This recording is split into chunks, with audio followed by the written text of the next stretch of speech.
Before the video starts, give a like and subscribe to the channel, and hit that notification bell and you won't miss any new videos. Hello, what's going on everybody? Welcome back for another episode of the Anime Podcast Show, and also this is another anniversary video, and I'm very excited to talk about this. Today, we will be approaching the 10th anniversary of this anime series, but not only that, the manga's been, I would say this year is 35 years of the series already, but it's making into a franchise already. It's a popular series since the 80s, but let me give you a little hint of what's this show I'll be talking about today. Well, it's the name of taking the family is, I would say, taking a risk for almost 100 years, but I would say the Joestar family. Oh wait, did I say the name? Okay. Well, I'm talking about JoJo Bizarre Adventure. Let's dive it in to this momentum 35 years of the franchise and 10 years of how the anime has started.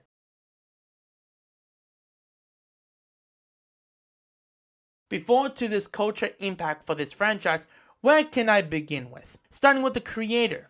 The creator of JoJo, named Hirohiko Araki, was born in June 7th, 1960, growing up in Sendai, somewhere in Japan with his parents and his youngest twin sisters. He gets some annoyance from his sisters, as for some reason, he spent time alone in his room reading manga naming I to Makoto, in English as Love and Truth or For Love's Sake for Past.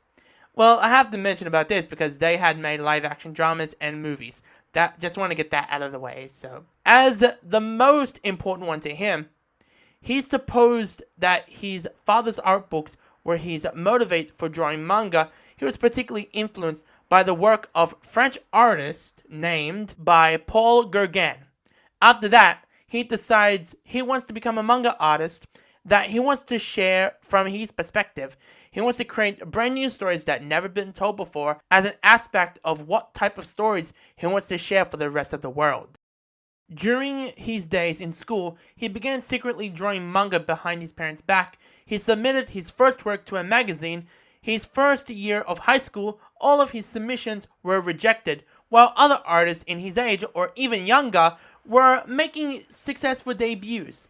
But he decided to go to the publisher's office in Tokyo to find out why, in person, taking his manga, Poker Under Arms, that he stayed up all night to finish it. But all of a sudden, at Shueisha, he met a couple of editors and look at his story. And it met kind of highly criticized the work that he put it in.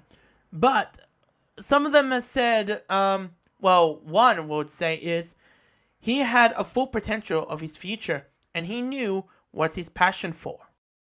As he was about to graduate his time in university, he decided to leave school to pursue his dream as a manga artist until he made his debut in 1980 with Wild West one-shot manga named Poker Under Arms, which was selected at the 1980s Tezuka Award. His first serialization was called Cool Shock BT, that was published in 1983.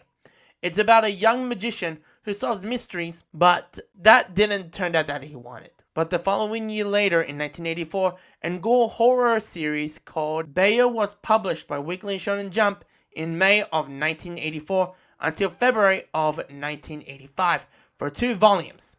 It tells about a man who is implanted with a parasite by an evil organization, giving him superpowers, and follows as he fights against them.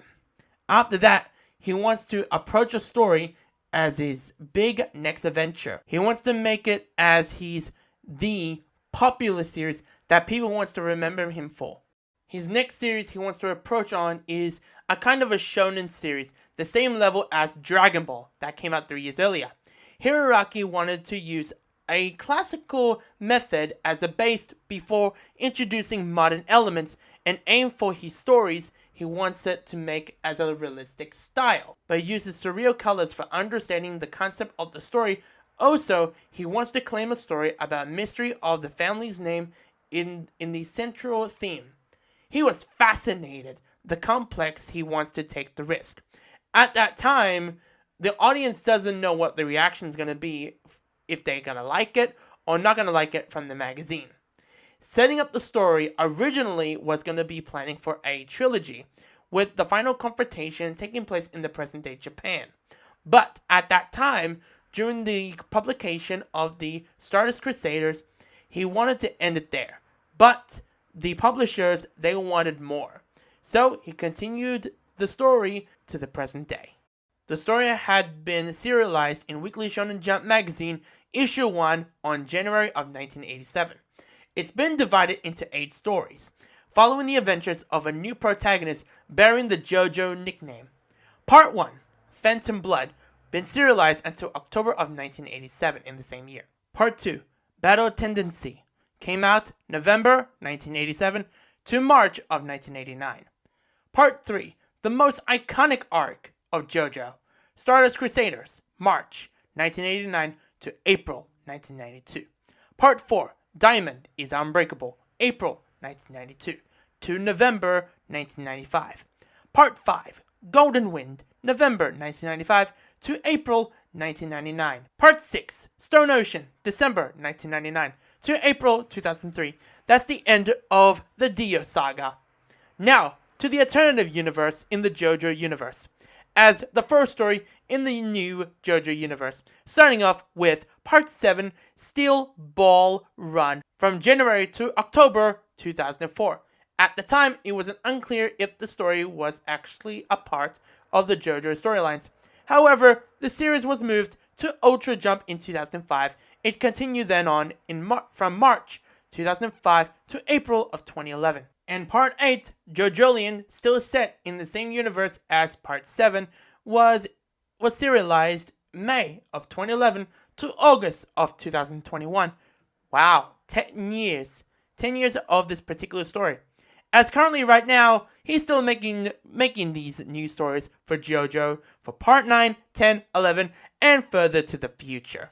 Before the iconic adapting that came out in 2012, when the manga came out in the 80s, they never gotten their own anime OVA or series until in the early 90s, something like the call Stardust Crusaders, adapting key moments from the manga.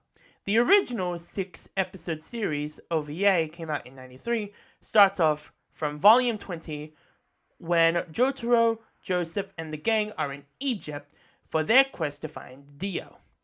But after it came out, people were interested and hoping for them to adapt the first half of Stardust Crusaders until it came out in 2001 for a 7 OVA prequel episodes, and offering an explanation for the fandom of their unfamiliar first half to the beginning of the story when Joseph comes to visit Jotaro and explains him about the stand and Dio.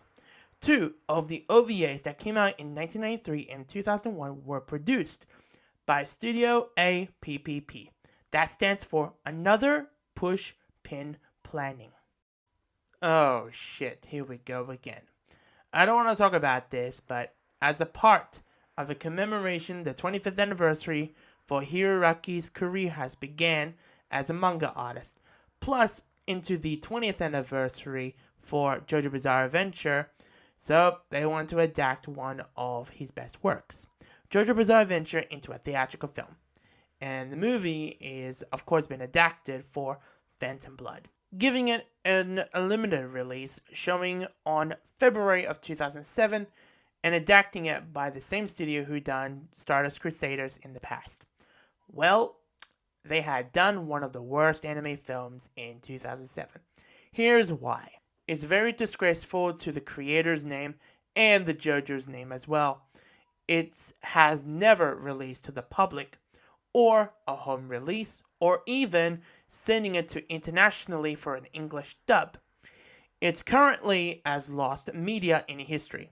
But here's the thing before the film officially was announced. In the year of 2004, in one of the cons in Japan, they showed a little teaser for Phantom Blood at the time. It was going to figure it out for a series, OVA, or a movie. But to be honest, the footage itself looks freaking clean and solid. And it looks freaking amazing. But I wonder how they're going to do it if they released it in 2004. That would be a great movie to see, or or maybe an OVA series, maybe. I don't know. But, of course, how they produced it at that time looks pretty freaking solid. But the way they produced the 2007 film, we will never see it in the light of day. At the time in the year of 2012, it was the 25th anniversary of the manga, and Hirohiko Araki has his own exhibition for JoJo. And now he has the feeling confident to announce JoJo have their own anime series. It will be announced at a press conference, and it will be produced by David Production and airing it in the same year.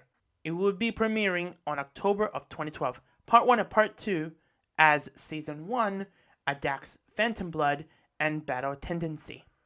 For Part 3 as Season 2, it was teased as a post-credit scene which would be adapting Stardust Crusaders. As a 48-episode run for, I would say, 2-core season for Stardust Crusaders. Then for Part 4 as Season 3 was announced in 2015 for the Last Crusader event about Diamond is Unbreakable. Then Part 5 was for Season 4 was announced in 2018, saying later in that year would be airing about Golden Wind.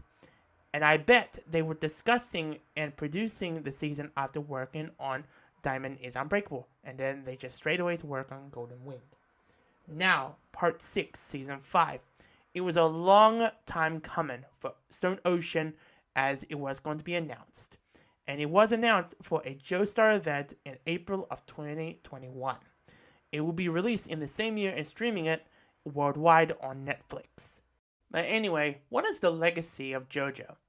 It has impacted the culture. It's very important and special to the audience for the franchise, but it's been inspired for future manga artists to the honor of Hirohiko Araki, of what he created to the spirit through his heart, what he done in the later years. We will remember him for this incredible franchise.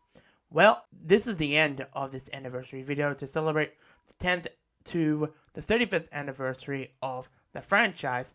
Well, 10th anniversary of the anime and 35th anniversary of the manga. Thank you very much for everyone who's watching. Take care of yourselves and see you next time.